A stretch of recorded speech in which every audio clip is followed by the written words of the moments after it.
my name is Katrina, and this is our Vampire the Masquerade stream, Season 2, titled The Tower, A City in Peril.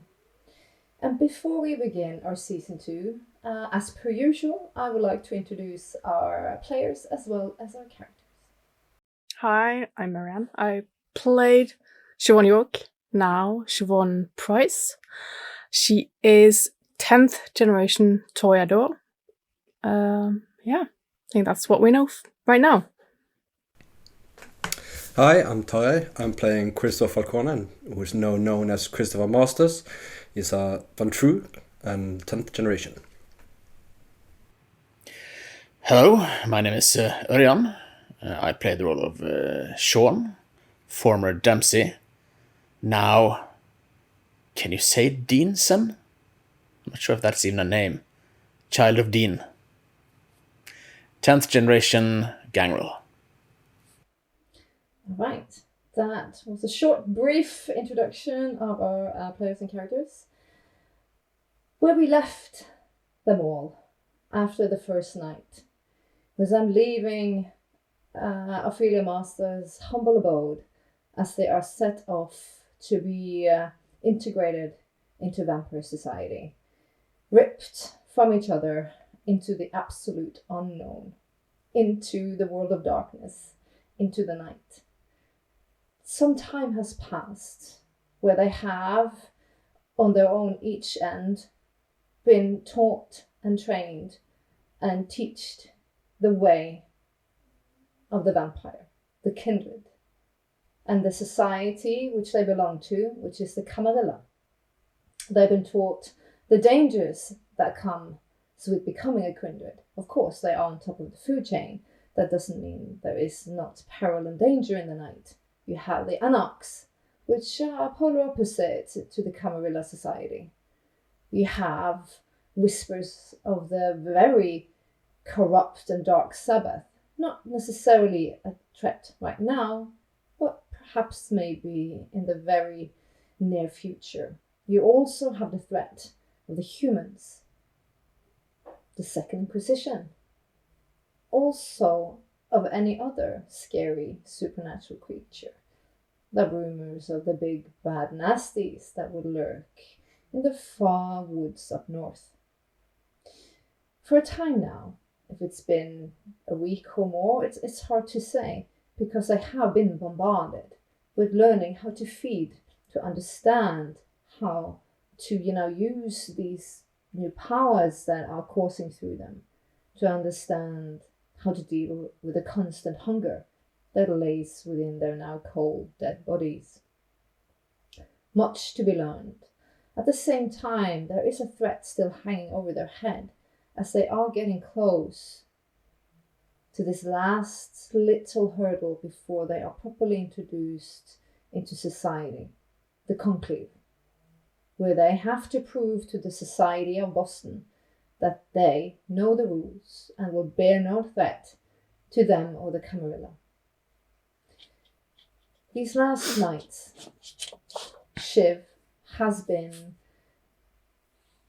Indiana Felicia Price's domain, in her, well, lack of a better term, tower or palace within the city, which is not far from the York itself, her gallery. It's in the posh district, the more artsy district. Christopher, on the other hand, has been placed quite neatly in Mr. Master's lush manor. She has visited before.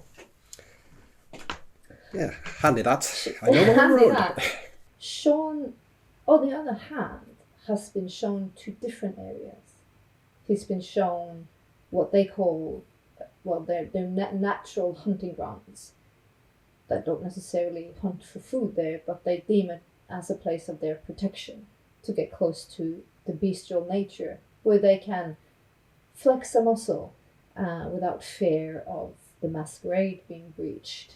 And that area for him will be Belle Isle Mars Reservation.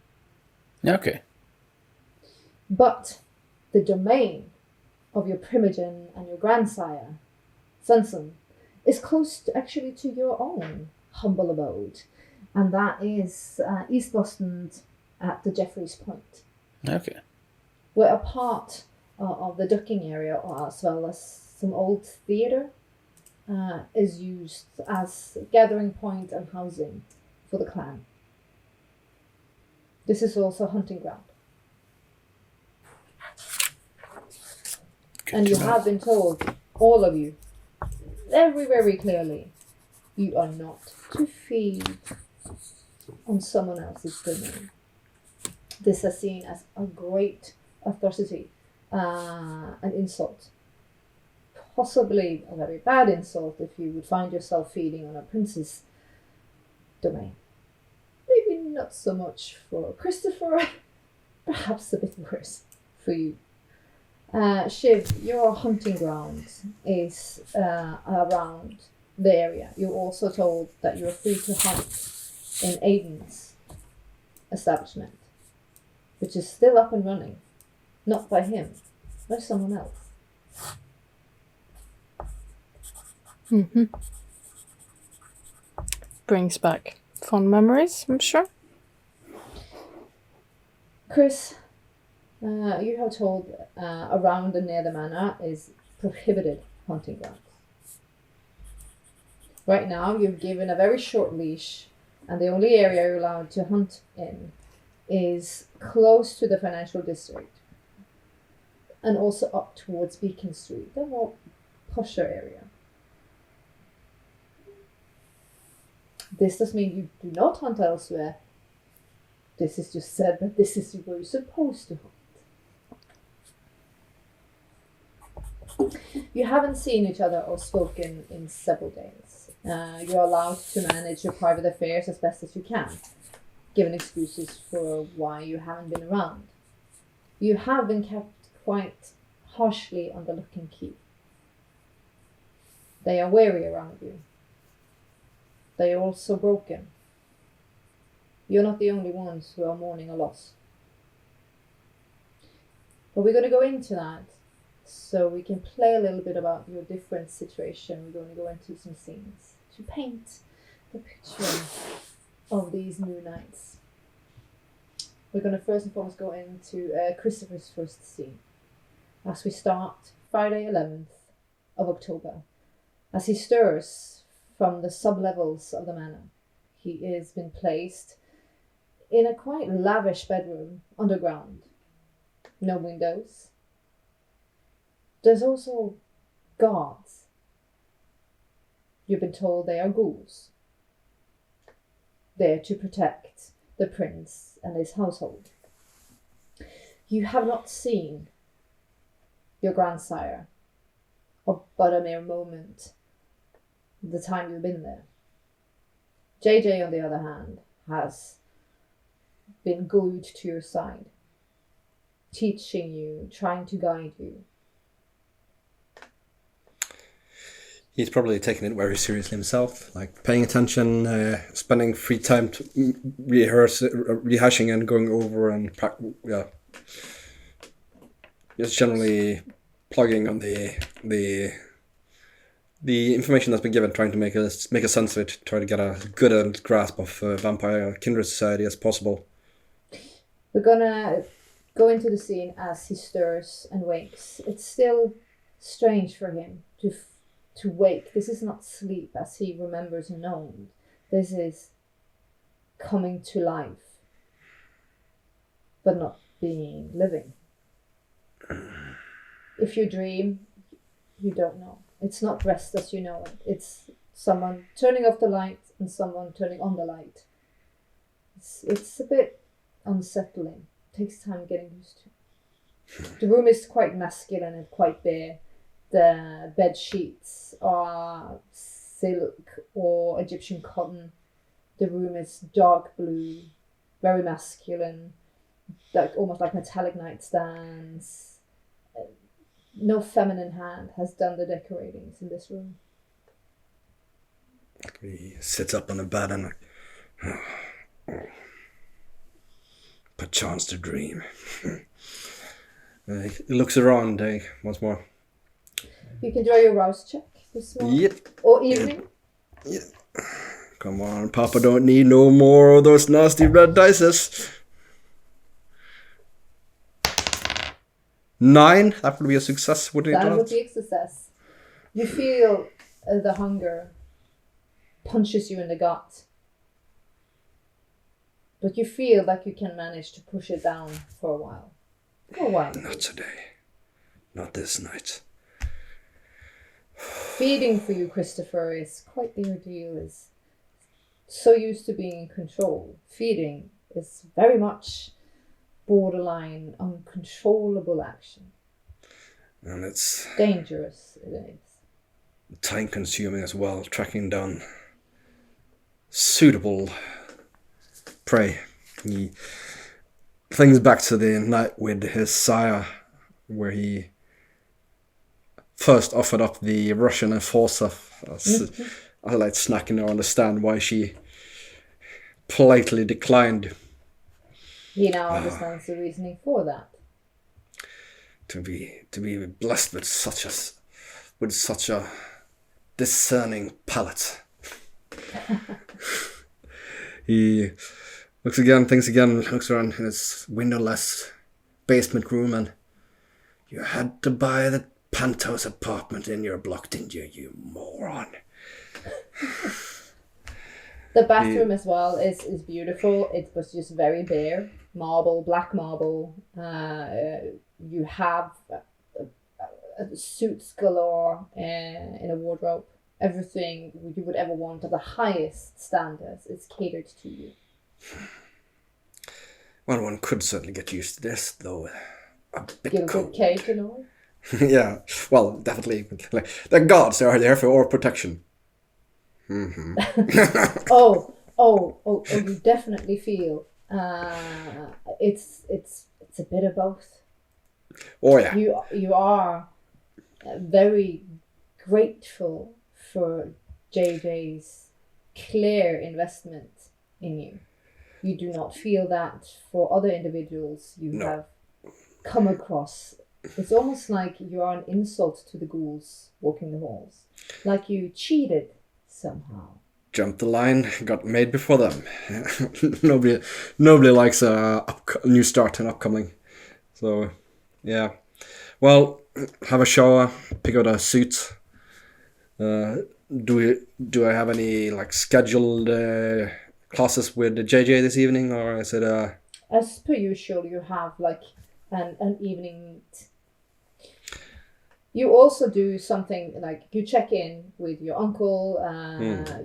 You've given an explanation. Maybe you say you're undercover, like after the burning. Yeah, I'm giving them the spiel that maybe like to my uncle, because I tell him that I've talked that I don't tell him everything because I don't know how much Salema would tell him, but I tell him he ordered me to keep a low profile, and so that's what I'm doing, staying out of harm's way. And he makes sure that he doesn't have that many collections to be done. I mean, he's still he's an associate. He doesn't really have that many patches, but he may have some regular income from different percentages here, percentage there, some protection money there. So he makes sure that that money is collected, and as he's always been doing, sends most of it on upward, like to prove that he's still a good owner. And he probably contacted Vinny as well. Because, as long as I'm he's an eager bunny. As long as I'm stuck here, and then we might need some more fire accidents to happen, we might need to let Vinny feel important. but so far we could wait. Yeah. He's jumping at the bit. He's ready to go. So like I think you've been planning an event. Like he's gonna do something on his own. Oh yeah. Because know right now for you, only just lighting a fire, being close to fire, you feel very. There's the thought is just makes a body shiver, like a recoil. So just the thought of the burning flames, or it's just there's an involuntary shudder through his body. Yeah, it's like fire bad, tree good. That's essentially how to sum it up. As you get ready, and maybe you've been lost in business for a minute because you have a lot of stuff to take care of, because you are on your way to becoming a maid man as well. You hear a light knock on the door. Answer, please. get up to greet whoever. Open the door and let him in. You see it's one of the guards, one of the muscles. Do I know his name? He's Stephen. Ah, Stephen Pickett. Mr. Pickett. Ah, Mr. Pickett, good evening. Good evening, Mr. Masters. He's made a point of trying to learn the names of everyone, so he can like treat them with respect, like you see them as persons, in hope that it might alleviate some of that bad tension, so he doesn't wake up with a stake through his heart and kerosene poured over him. Mr. Pickett is clearly head of security in Mr. Masters' estate. He is in his 50s, but how old he really is, you do not know. You've understood that ghouls can live a very long time in stasis. Yeah, sort of age. You get like an old soldier flair from him. He always is erect.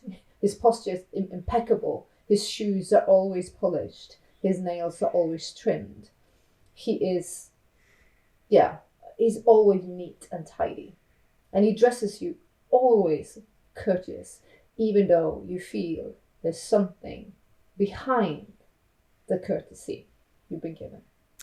Of course, like I said, jump the queue, not the most popular person on the planet. Well, he agreed him and yes? JJ is asking if you could meet her in the dining room, Miss Moss. Ah, certainly. Yeah. I'll be along presently. I'm going to go back, just look over the room. There's really nothing else to do. I mean, he dresses, it's fairly pretty much up. So he'll just join him and follow after him. As you walk up from the basement level, this is curious because you don't remember this place when you were here the first time.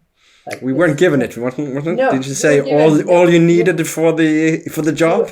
You were never given the basement, and you see there's several rooms. It's massive. It's just the same floor size as upstairs, and the height ceiling is grand. As you make your way up, and the doors open up for you, code obviously. The house has been smelling strange of roses for the entire time you've been there. Flowers, white roses, have been delivered every single night and taken in by the in-house staff, which are ghouls. And you understand this is sent in respect of him losing his daughter. And you're getting a sense that something is being arranged, but you are not privy to it. The ghouls whisper. You see they are planning. You have a head ghoul, like a house manager. And everything you see they are planning and talking about something. Every time you enter the room, they politely, Mr. Masters, and then they rush off. Reminds him of the sort of atmosphere that would be if the capo had lost a family member, like someone close to him. That sort of. Yeah. You remember this actually from when you were a kid. When one of the capos died. You just remember there was whispering. All the grown-ups were whispering, and all you children went privy to whatever was discussed. There's definitely something afoot here. There's something will change. Something will happen. Do you have the map?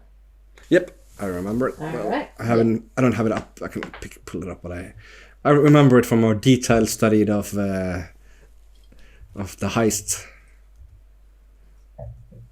And though probably, ironically, Sean probably knows it, or have been more places in it than I.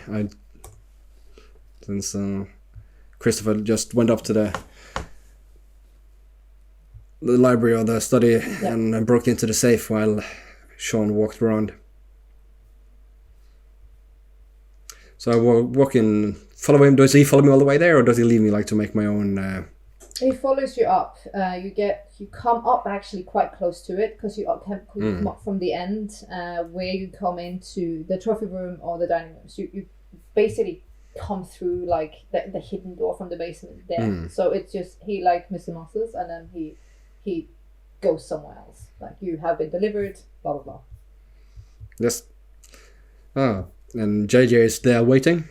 You see, she gets up. She and also another person you haven't seen before also gets up as you enter the room. He is clearly not Scandinavian, not European, or not necessarily native-born American. He has some more Arabic look to him. He's wearing a modern suit. It's just his complexion, even though a bit pale, and the features of his face is a bit more Middle Eastern. Good evening, JJ. Good evening, sir. Good evening, I'm Christopher. Mr. Martha. He said, excuse me, in perfect English, Oxford English. He is, pardon me, and he bows, Mr. Masters. I am Muhammad Burhan. Very nice to meet you. Very nice. He shakes your hand. You see his fingernails are a bit long and almost like porcelain in color. And obviously his hand is cold to the touch, but so is yours. Yeah. Oh, yeah. He is kindred. I mean, it's He's kindred. He's not mortal. He looks like he's the same age as you. Almost. He doesn't look like he's 18, 19, 20. He looks like he's a matured male. Perfectly styled beard, a bit narrow. And he, please, have a seat. Oh, thank you. I sit down in a chair, like facing them. I'm guessing there's a sort of. Yeah, he has a very friendly demeanor. He looks at JJ and says, "Yes, Mr. Masters. If the conclave goes as I am 100% sure, because you have been so adamant in your studies, and I'm sure you will defend yourself and our house perfect. It is a matter of your inheritance." Oh, he seems a bit like that was something that was not expected. Like he doesn't. And then you see Mr. Burhan. Pardon, may I jump in, JJ? And she's like, "Yes, this is your thing." And he's like, that they call me the banker. I help with financial things and anything to do with human law, and also our law. You see, in our tradition now, you stand to inherit all of Ophelia Mary Master's earthly goods. Oh, that is unexpected and too much, surely. It's a tradition. You have been claimed, and there's only this little hurdle left for you to step into your inheritance. In doing so, it's just a matter of looking at some documents and yes, just. I understand, of course. The legal proceedings must be honored, and all the I's dotted and all the T's crossed. We like to keep things by the book, Mr. Excellent. Of course, some of her earthly goods would be her manor, which will be transferred into your name. If you don't have, well, you don't as of yet have a substitute person. You haven't been given the gift of a ghoul, so at the moment it has to be in your natural name. I understand. Certainly that's something that would be need to be remedied at a later time, but I mean, for the meantime, not enough time has passed to raise any questions about my age or appearance. So I do believe we have a small window of time to arrange such matters. Yes, so we're quite eager to get those proceedings dealt with as soon as possible. There's always there's another thing. Miss Sophia Masters had a seat at the board of Masters Developments and Investments. By custom and law, and you see he's looking at JJ a bit like, this, but he doesn't know. And he's like, I know. This is also something that you have to step into. Ah, I see. Well, I will certainly try to uphold my obligations and fulfill my duties as such. I would recommend as soon as your grandsire approves after the conclave that you start finding proper help. One would need some sort of proxy, I would believe, or legal assistance. Yes. I'm not sure such would be possible to find. I mean, if not, JJ might know a name or two or places to look for. Or perhaps one might even appeal to you for some good recommendations, seeing as you are a man of the trade. Speaking of, because you are too young, I mean, no offense, Mr. Masters. Oh, none taken at all. I'm very well aware of my special circumstances and the tragic. Tragic. Yes, I wish. And then he makes. Yeah. He lets it trail it off, like doesn't finish it, like sort of.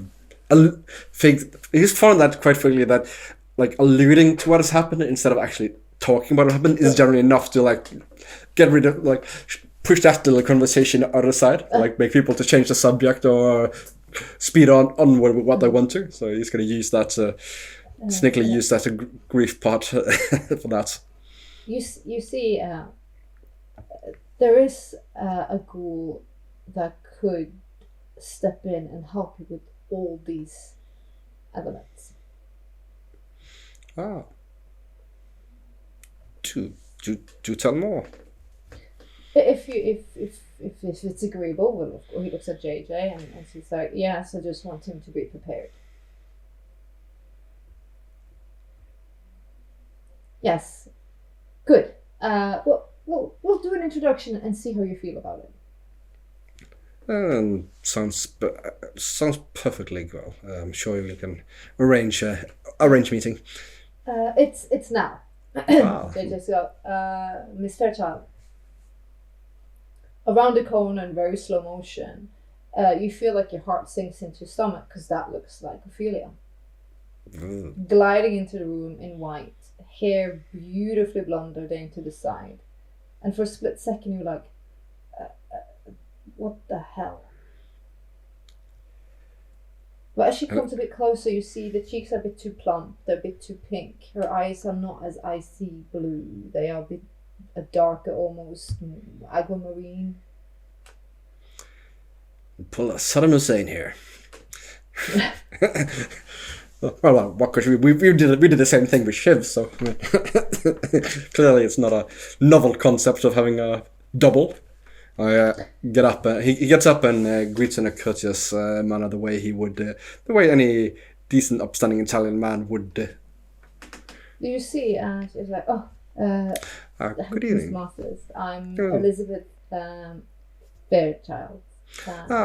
Excellent to meet you, Fairchild. Pleasure is all mine, I'm sure. Please sit. If it's to your liking, I can be of assistance in all. She's almost like she swallows some emotion of Ophelia's business dealings and responsibilities. I'm more than happy to help you and guide you, so you understand all assets and facets of what she did. Well, that sounds excellent. I could not ask for any better assistant than from someone who is intimately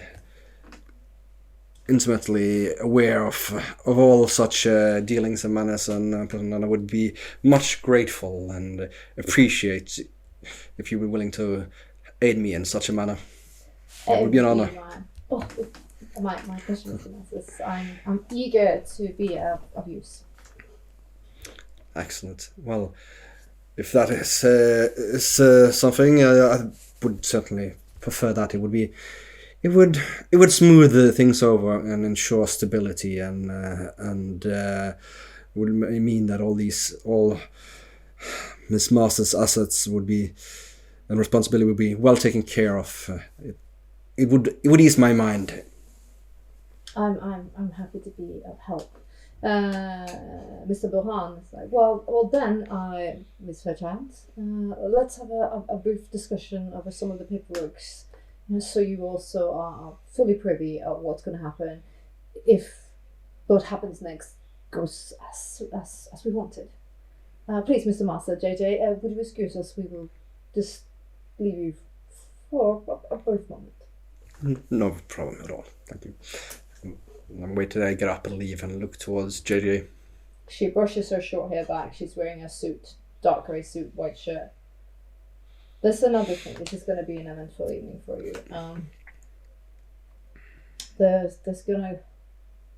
You're gonna see your friends. It's been a while. I hope they have been well. It's if it was up to me, I would be like, nope, you're not ready. No, nobody's ready.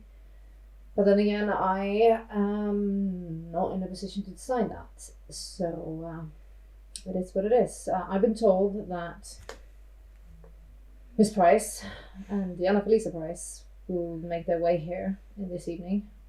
So will Thomas Svensson and your friend Sean Deanson. Well, if you could tell me anything about the grandsires, it would be much appreciated. I should be prepared to welcome such distinguished guests in a respectful and respectful manner according to tradition. I shall indeed. Before we do that, because that's a bit of a talk, we're gonna trail off to Shiv as she wakes in this maze of a palace. It's a massive 5-story townhouse, but it's built up with rooms that go into other rooms, and some rooms look like Arabian Nights, and some rooms are a gallery, and some rooms are music rooms. There is birds, there is art. It's Diana's domain, and all who reside there are at her beck and call. She's queen of this domain. How many lives there? At the moment, because of that's been happening in the city, she has called all of her clansmen to her until the conflict is done. Okay. You understand that this is also for your tutelage. As is Alexander, with a very bright eyes and pale skin. He's a cool comfort. He's like a wet cloth on a very feverish forehead. Because I'm guessing Shiv has been very emotional these nights. Yeah, I think she's been going from rage to sorrow to rage to sorrow. I think there's a big mixture of both of those two elements. She's probably trashed a room or two, or probably painted some and then destroyed it again. And I don't think she's been in a very happy place, at least. And some nights it's been bizarre because it's always been almost has been like the ghouls are throwing these, and almost like the weird parties with there's music and dancing and naked bodies, and it's almost like a artistic tribal feel to the house, like they're mourning. They're trying to bring some life into the death. And you've been taught how to feed, but the difficulties that comes with feeding, the passion of it all, how easy it is to just drown yourself and let go. And because also her heart is so broken, she's teetering on just not giving a fuck, drowning herself in the pleasurable abyss that is blood.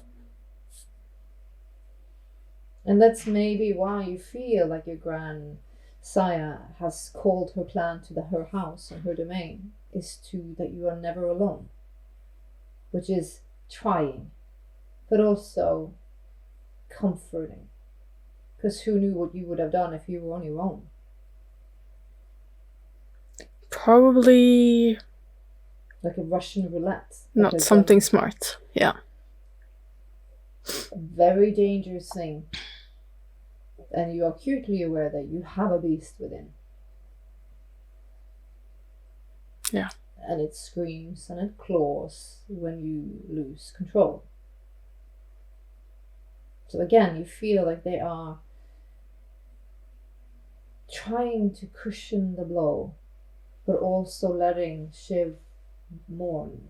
But it's hard. You've been ripped out of reality, put in a gilded cage with people you don't know at all, except for Alexander, who you feel somewhat connected to. Somewhat. Yeah. Feels familiar. There's also another individual in the house that you talk to. She's called Annabella Brown, or Bella.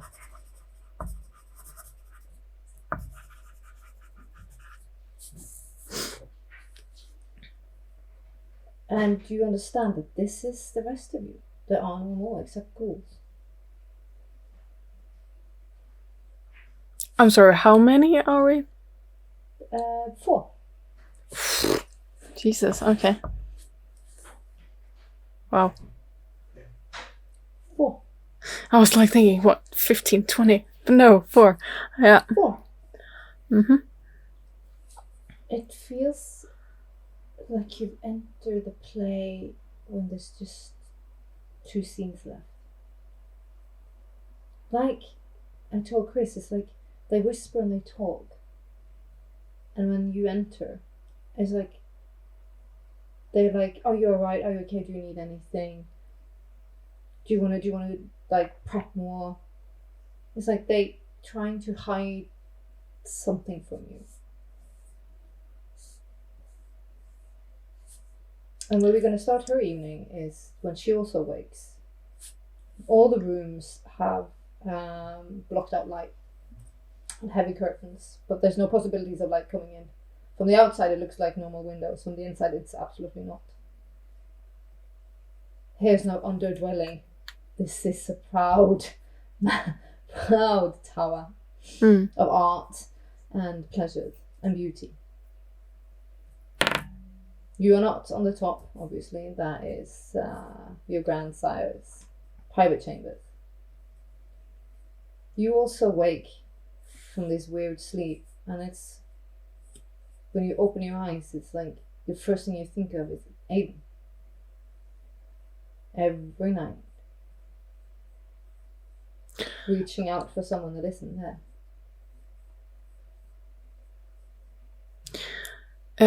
You said that they don't dream, right? Mm-mm. Okay, just checking. Yeah, I said he didn't, and they don't usually, but I know why you're asking. Yeah, for later. Yeah. Yep. I've done a rouse check. I rolled an 8, so I'm fine. But you feel it. Yeah. As you rise for your natural sleep. The room is lush. It's more like an 1800s boudoir. This wallpaper is beautiful. It's semi-erotic. It's nymphs in the forest. There is art. There's mirrors. There's decanters. There's peacock feathers. It's... For some, it would be a little bit extra, but here there's beauty in the colors, in the exquisite fabrics. This room you have trashed a couple of times. Yeah. There's art everywhere. Notes, drawings. Yeah. I think she's still having such a hard time. She would. It's horrible. I think especially because the sane Shiv knows that she didn't know him for long. So it makes no logical sense that this is how she's feeling. Yeah. I think she's been wanting to go back to the velvet rope for some time, unable or not. They haven't really wanted you to go there. No. But I think, yeah, I'll try and look for Alexander when I get up. A floor down is more of a common room, like a living room, rather large, with sofas, tables. It's like a room for like floating about, performing pieces of poetry or music, or playing chess or art or whatever. There is 2 rather large cages of parrots, like blue auras. And they're very chatty and very friendly. They might be good. Who knows? Right. The first thing you meet as you come in is one of Diana's ghouls, which is a beautiful young man. He's always very scantily clad, like dressed. Always a loose shirt, always very tight pants, semi-long hair. He's a very beautiful boy. Miss Price, what can I get you?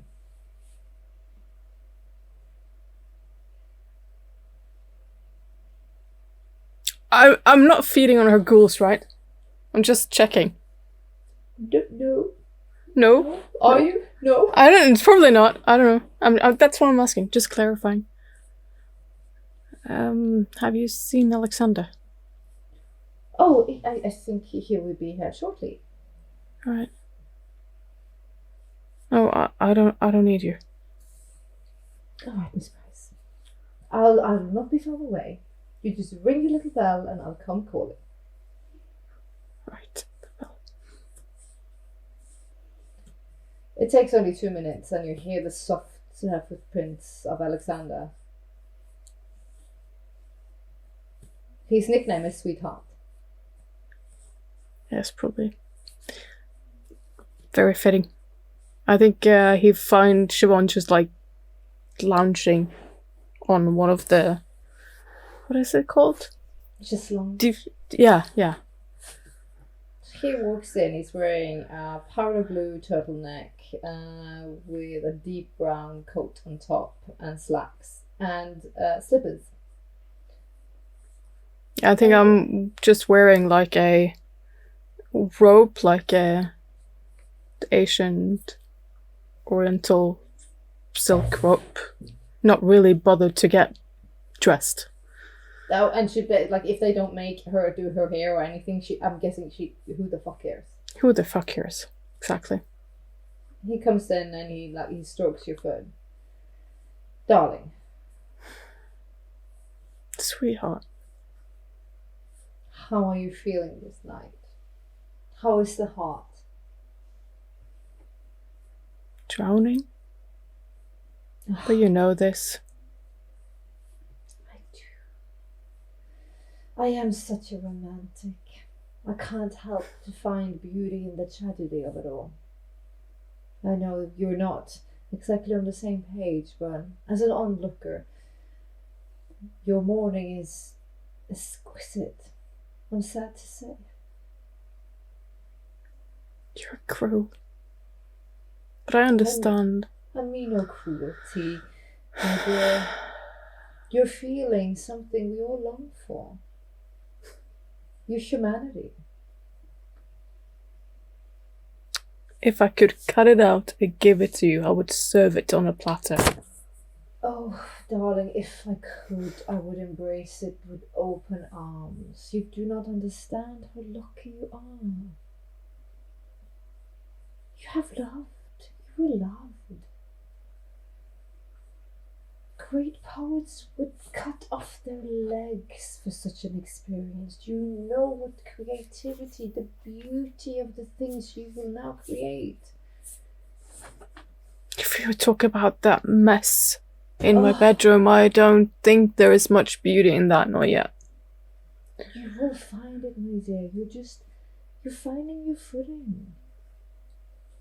And when you're let out into the world and you can flex and stretch your wings, you might find other pleasures and joys. I know this is a very beautiful place, but it's a gilded cage, I know. But it's to protect you, you see. You're precious to us. We are few, my dear. And soon, as we've talked about, your dear, beautiful grandsire will... Well, at one point she will leave us. Hopefully not that soon. Dear, I don't know. She's hearing the calling of the old country. And the blood is strong, and at one point there will be no other choice for her. This is the way.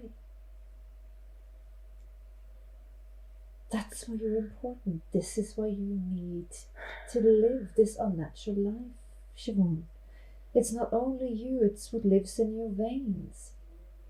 You are a glorious bloodline. I envy you. I am not made for this. I am not ready for this. Who are we to be born, Siobhan? No one are. But yet we are. It's what you make of it. Take it. Your lineage is powerful. Look what he did for you, child. He did nothing for me. I'll turn my back to him. It's almost like you can feel him reaching for you, because your senses are strong, and he's like, oh, I'm sorry, I overstepped. I did me no disrespect. What he did was selfish. He could have lived, but he chose to leave me, to leave us, to leave Diana. He chose it. It was his own free will.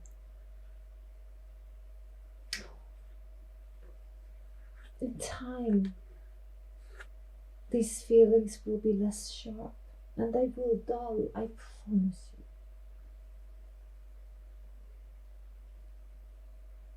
I wish it was now. It is unbearable.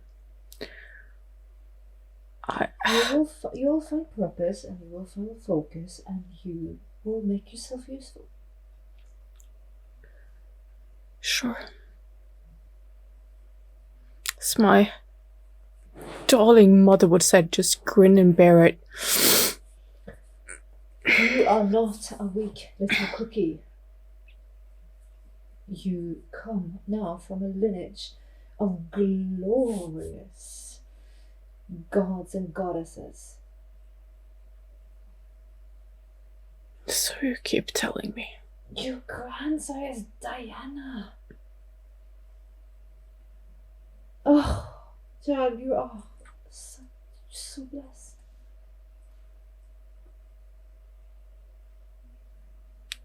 Ah, I forget myself. You need to wipe them tears and wash that hair. And plump those cheeks, my darling. What now? There's a last little business before the conclave, before you're properly introduced, and you can leave this gilded cage.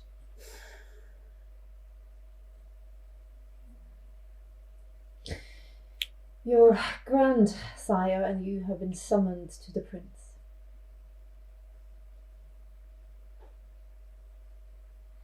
Tonight? Yes. What for? I am not privy to such information. I was just told to get you ready as I possibly could. If it's any comfort to you, sweetness, when this is done and the conclave is done, you can see your gallery again. You can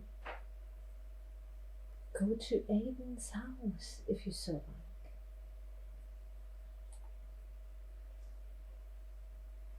See your friends. Feast. I'll take his hand. You're so good to me. Thank you. But now I need you to pick out a dress for me. Oh, you very darling. It's already done. You shall not enter the prince's house looking like a rag. You're gonna go in there as a goddess, believe you me. I'll get up and leave. Kiss his cheek while I pass him and just No, he strokes head the for. shoulder. That's a good girl. And he doesn't say it sarcastically at all. You feel like he's proud. You're moving. He's happy. For the first time in a long time. Yeah. And as she does that, we're going to go over to Sean. It's been interesting. Your family is just like Shiv's one, is not a very large one. You feel that there has been loss, not just of Dean, but you feel there has been many fires of late. You also feel like your territory has been taking great hits from other dangers. Okay. What's the indication of that? What gives me that feeling? Obviously, you haven't introduced to Muriel because she is your primogen's enforcer, also your mentor. There's another fun character in your clan. They nickname him the Shaman, but he also goes by the name Bob the Dog. Okay. And he looks like he's frenzied, maybe one too many times. He is very scruffy looking, scarred. One of his eyes is a bit weirder color, not as much as your grandsire, and it just looks like a very scruffy dog. And you're getting understanding, like, because again, they whisper a lot and talk more openly with you though than the other two experience. But again, there's almost something that's kept from you. You are a child. Yeah, of course. Like a threat. You've been told about the Anarchs, but they say this is not it. They whisper of a deeper, darker cult. And the Gangrel has been standing strong, fighting back a foe.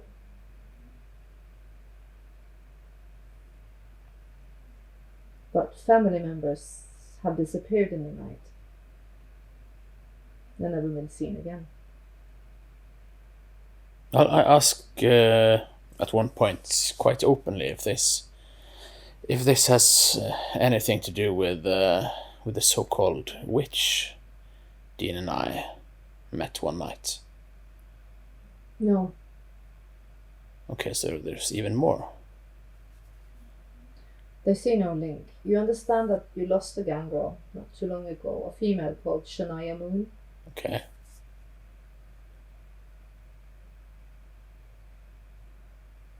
Two years ago or so. Maybe a bit less. So loss is felt in your clan. You get understanding family bonds and blood bonds are very important. Here you have ghouls but also herds. People that are being protected.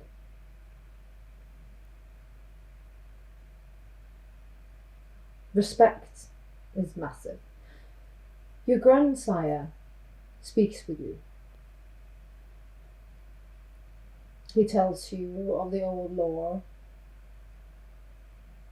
He tells you of the clans and the danger of the political play that killed his son. And through your clan, it's very clear that Dean did not do what he was accused of. No.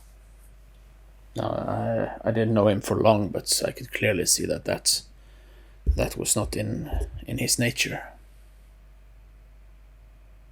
And these whispers you sometimes hear,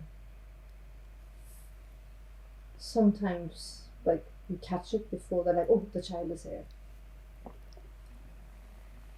Makes you a bit, not uneasy, but you can feel like, or your hair stand up, like, something's gonna happen. Mm. The prince killed Dean. This is what following the rules gets you. This is what following the old ways gets you.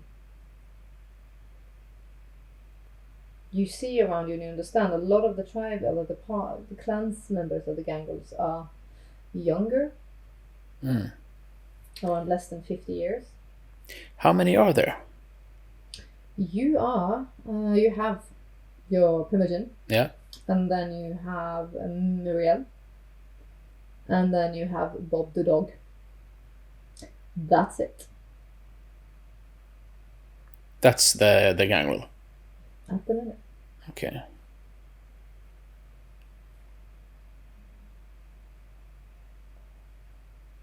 You feel, and you see this, it's losing Dean was a massive blow. Because you also hear the whispers from Muriel and Bob that Thomas, like the silverback he is, the timber wolf, he's gone blind, his hearing isn't as good as it once was, and he hears the cold north calling.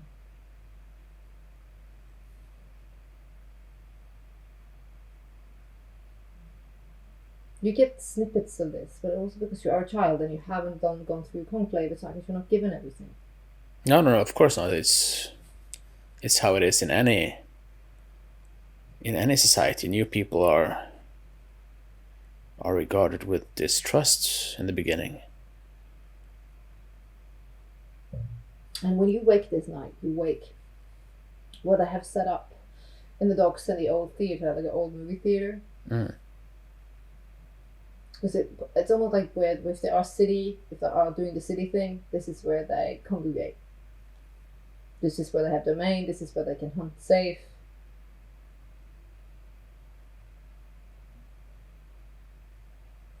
It's more, it's roughing it a bit, if you like. Yeah.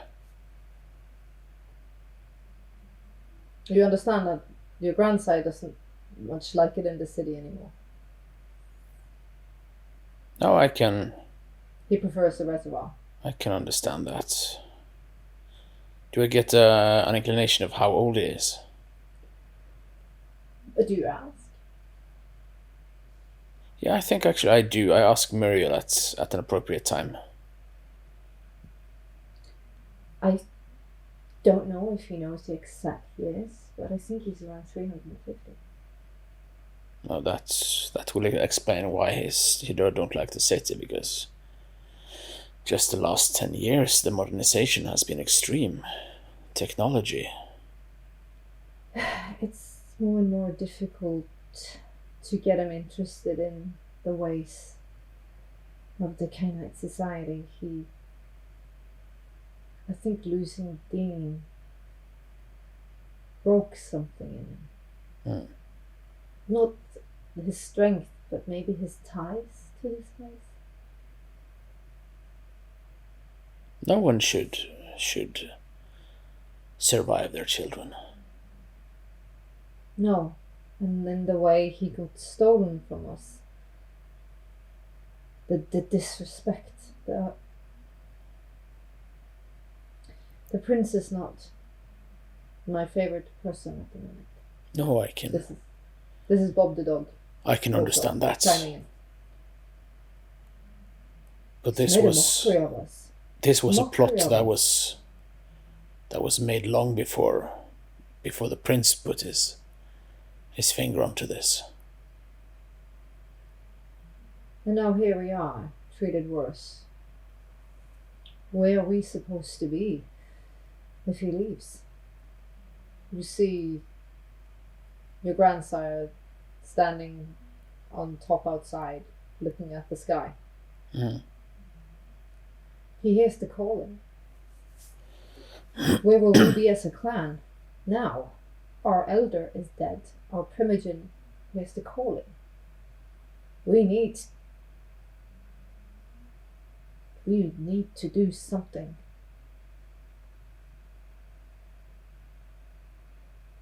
But again, conclave. First and Society. foremost. That needs Of to course. be. And after that, after that, we must take whatever comes our way. It's important that you are properly introduced, so we don't have to worry about you so much. He slaps you in the back of the head. Oh, there's always reason to worry, apparently. Well, at least I hope we have more reasons to rejoice. A good celebration, a good hunt would be in order, I think, after this. How do you celebrate? Oh, you let the beast out for a minute. You change. You see his eyes glisten in the light. You take the night creature flight. Like the wild hunt. Oh, don't tempt my heart. He gets all like starry eyed. As you see one of Marielle's ghouls approach. Native American girl. She whispers as she gives her a note and she flips it up. Well, that's a surprise. Give me 2 seconds. She gets up and she walks over to Thomas. Talks with him. He just nods. She comes back and sits. I know it's been trying for you, Sean, to be away from your friends, your garage, your stomping ground, the area you feel like you need to protect, and it's been necessary. Well, I'm actually more afraid of previously named unnamed witch and my friends at the Middle East. And we will get to that. As I said, we also know of the witch, and we know she doesn't like Canaanites. I don't think it's necessarily our family. I think it's all of them. Right. But if she has now put her eyes on the area you protect, you know we will back you up. Oh, I appreciate that. But anyways, we have been summoned to the prince. Well, you have. And your grandsire have. Of course. I presume this is because the conclave is coming up. That would make sense. Do you feel prepared? Not nearly as prepared I should have been. But what could possibly go wrong? Just don't show any weakness. Don't give them a reason to doubt you. Of course. Let them be the cowards. They are the ones that stab you in the back. You're gonna face them. And be proud. Of course. You're a son of Dean. They may have murdered him, dirty, done him wrong. But you can raise the house again, our family. I'll do my best.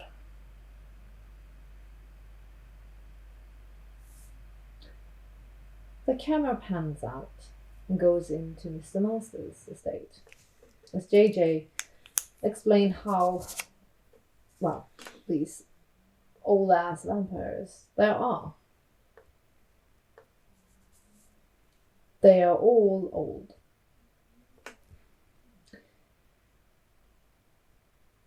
All of them are over 350.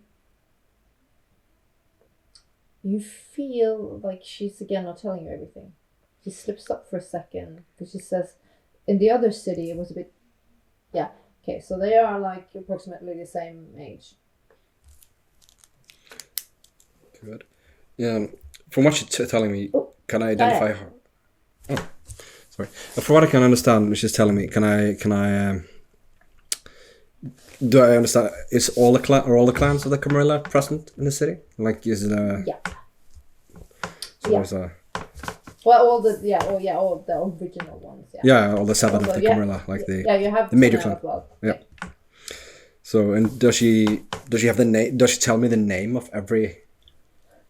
If you want them, you can get them. Oh yeah, I have the Bruja, of course, and the Toreador, so that's fine. Let's. So you have the Gangrel. No, Gangrel, Gangrel and Toreador. So let's go to the Bruja. Begin at the alphabetic. The Primogen is a feisty one, and she is rather young. Oh. Yeah. She is been in the night for only 50 years. She's called Catalina Murdoch. Katarina. Catalina. Interesting. Because the gangrel, that's Thomas Svensson, right? Thomas Svensson, that's the gangrel Primogen, right? Yep. Grandsire to Dean. No, to Dean's son, Tron. Sire to Dean. That's fine. The Malkavian clans, Primogen. Oh, that's an odd one because it's two. You get there's two. Well, yeah, there's two. Original. It's twins. It's Amber and Anton Rivera. Ah. Fascinating. Nosferatu? Yeah, they're a bit different in this city. They are the biggest clan.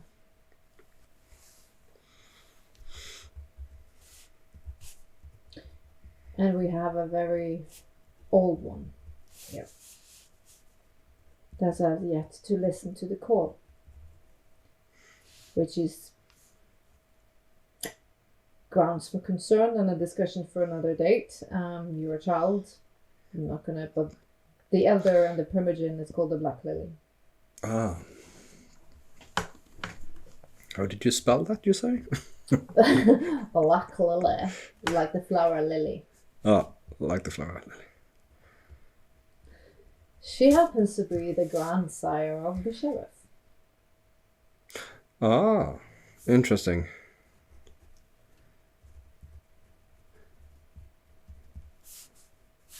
And then, of course, we have the Toreador, which was Diana Felicia Price, sire of Aiden Price, and grandsire of Siobhan Price. And then we have Tremere. We only have one. Oh.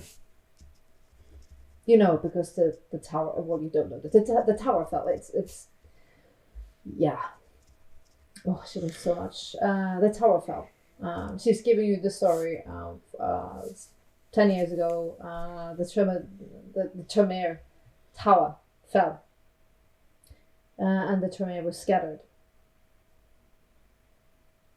And now they are almost like warlocks and wizards for princesses. Not even close to what they once were. The bounce of the blood of the elders is gone.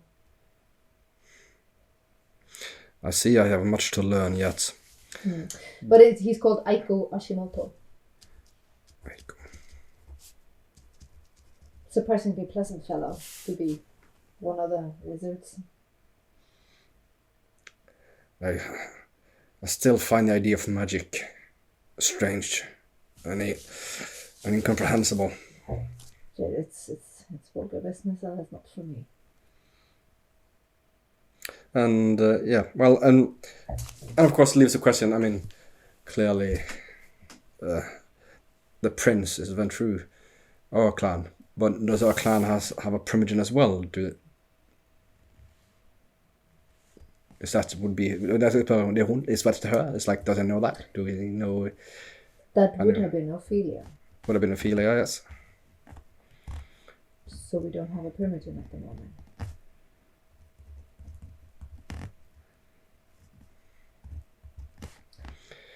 She explains to you what an Elysium is. And this is where the conclave is going to be held. And it's very important that you show respect to the keeper of the Elysium. Of course. So this is sort of the United Nations of it's or like hollow ground where You cannot use power. Don't you dare! You will be thrown into mother's son and burned.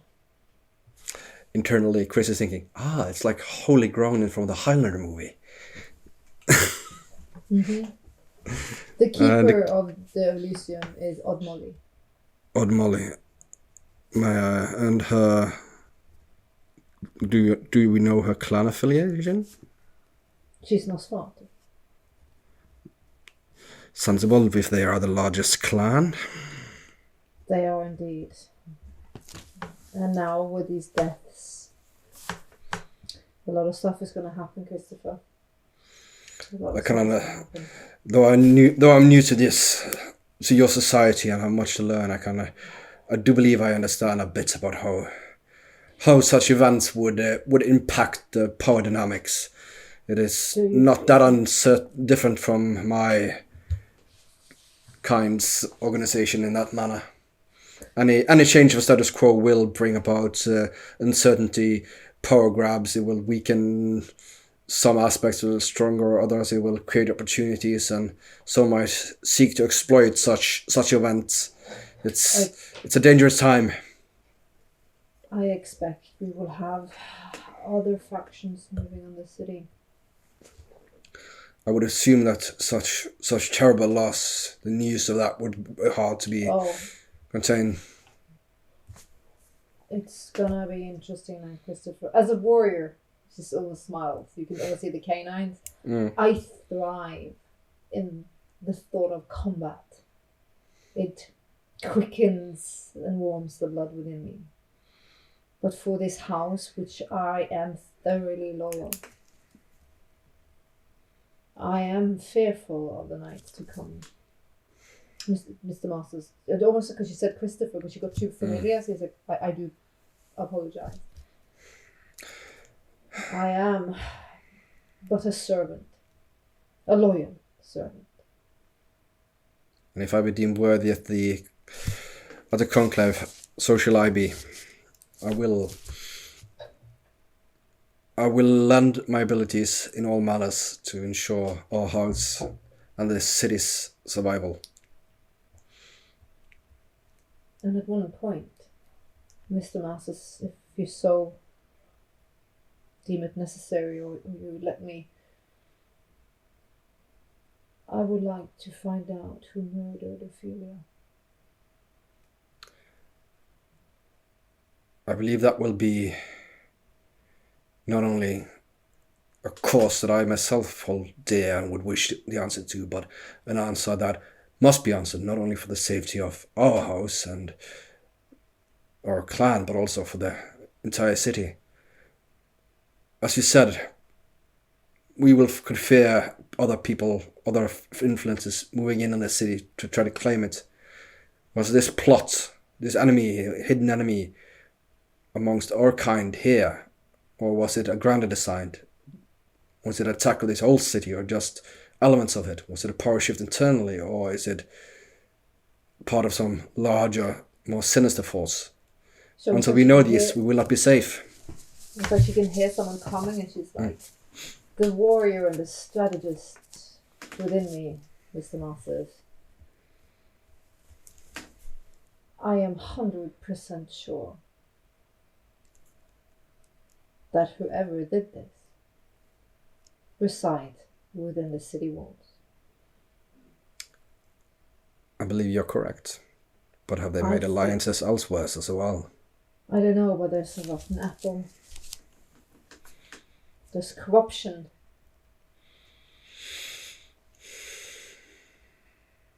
And I will find it.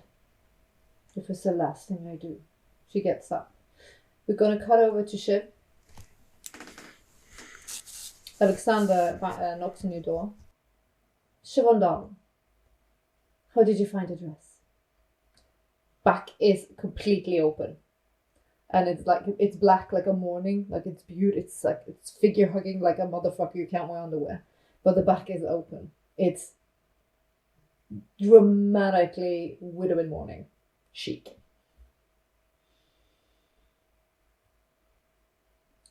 can't hear about Jenna. Sorry. I did a tie. Oh, my name has become a verb.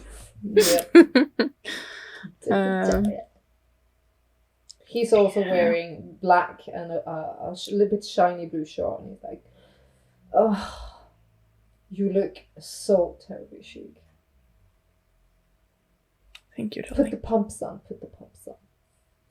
And I've probably put my hair up in some sort of thing. And I'm still, even though it's a gorgeous black dress, I'm still wearing my necklace, which is emerald green and shiny. He goes over and he puts his hands on your shoulders really gently.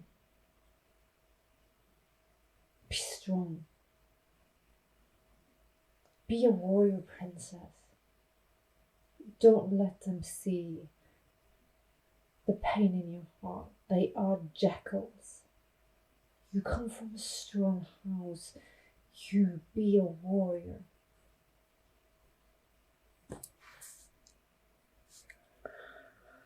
I will try my best. I know you will. Your grandmother. And he snickers. She waits you. I thought you were going to say something else. Thank you. I wonder what. I have like an off question. If I've probably asked Alexander if he knew what Aiden did those days before. He was like, nobody got hold of it. Nobody knew. It wasn't your grandmother's business. No. Who had the power to summon him? To make him do anything that... It must be someone in a powerful position. That's the only thing I can tell. It must be someone that has sway. Like if an elder calls you, you go. Right. And I haven't seen Trixie, right? Since... No. Poof, gone. Yeah. Yeah. I'll, I think like Shiv constantly has like tears in her eyes, but not dripping. They can't be dripping red. No. But it's just like she's constantly holding it back. It's a beautiful drama. You see as you enter the hall to the big staircase down, in the end of it, you see your grandsire. She's also wearing black long gown, black fur coat, black gloves. She's wearing a little hat with a black half veil. She's a child. Come to me. She strokes your cheek. We're gonna behave ourselves in the best manner we can. We will not give them any reason. Just think less of us. I'll try and do you proud. I know you will. But they have done theirs. As long as there's fight in me, it will not stand.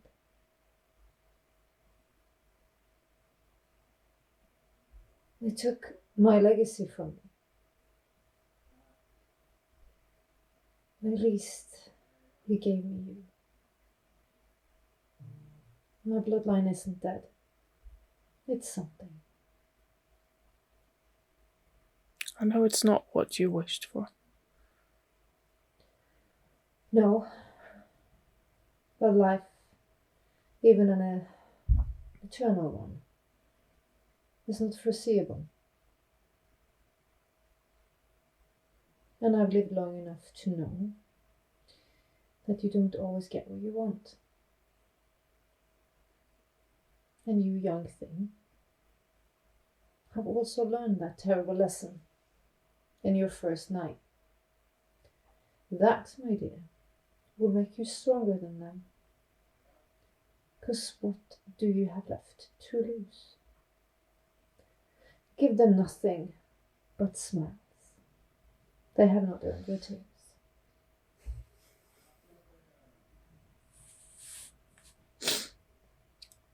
I think I could do that. She strokes your cheek. Good. Now we leave. We'll see where this old thing wants from us.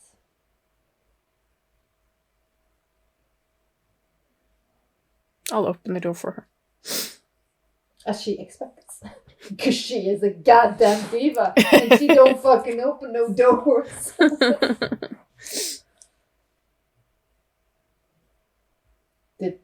Oh, you didn't freeze. Mm-mm. The last scene we're gonna have actually on this side of this episode is we're gonna go to Sean. Your grandsire, who walks up beside you. You feel his presence.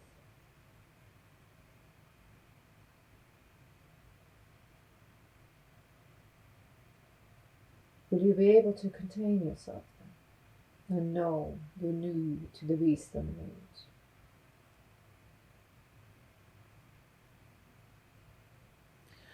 I will do my best. I know. We should give them no more reasons to call our herd. Of course.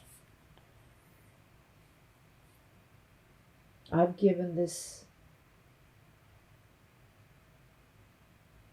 betrayal, if you like, much thought these nights you've been with us. When you have been entered passage to our society, we will have a conclave of our own. All right. Things need doing, Sean. And I might be a bit dirty. Right. Taps your shoulder.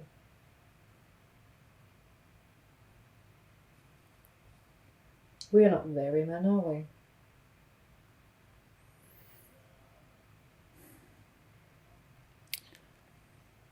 Well, that seems to be shown. True. Let's see where this prince with his crown was.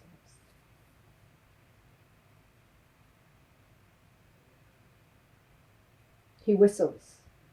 The clan moves. You see the ghouls move. You see there are also several larger dogs in the vicinity. You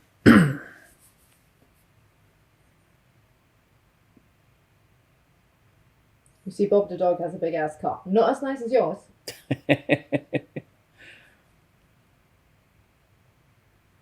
Then he's like, where to, governor? Open. You guys go in, not Muriel, you two. Jump in. Hey. We're going to the throne. Alright. Address to the net. That is the first part of episode 1, season 2, titled The Tower, A City in Peril. There's a lot of information coming out. Yep. Yeah, it's a lot of names. Yeah, it's a lot of introduction. Yeah. Pretty sure Taya is making a family map. Maybe something we can. I haven't given all the names yet. No. We'll I'm fill just it in as we go along. Plotting in the primogens and who's prince, who's sheriff, all the ones who's you have to like curtsy to. Like we have one for the Salam organization, and we need one for the vampire society as well. Yeah, bring out the what's it called? Yeah, map thing. My brain is dumb today. I caught the stupid, I think. You caught the stupid. That is okay. You're A lot of that going around. You can be cute. Yes. That's fine. I've read the politics. Don't do that. No. Don't do that. All right. We're gonna call it. This is part 1.